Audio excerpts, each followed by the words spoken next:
This isn't a ghost story, but it was frightening. It actually happened to me. That was the first time I learned. Goosebumps can go all the way to the top of your head. So scary.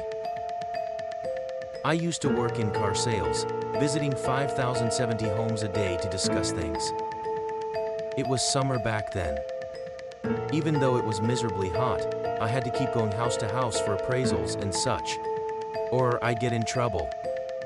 But customers were suffering through the heat too, so I got turned away at most doors. Annoying for me, I'm sure.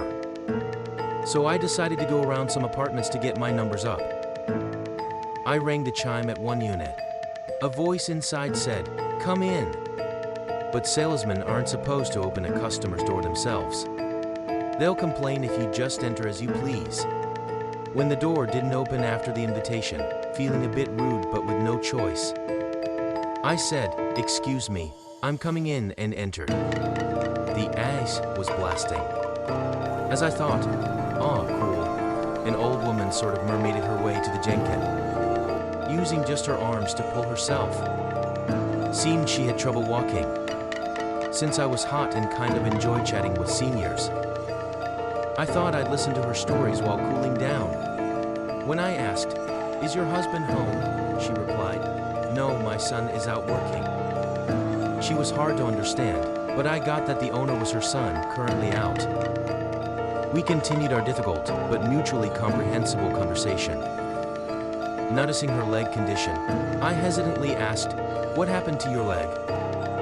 She said, "Fell from second floor in the last fire."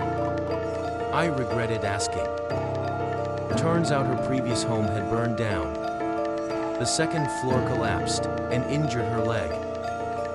Feeling I'd brought up a sore subject, we continued talking about the circumstances. How they'd moved here after the fire. Her leg handicap was also due to the fire. As she seemed pitiable, I felt kind of awful. Looking at me, she suddenly made a tearing motion with the paper and said, "Set. The fire." It was like having cold water dumped on my head. She definitely said those words. I started the fire.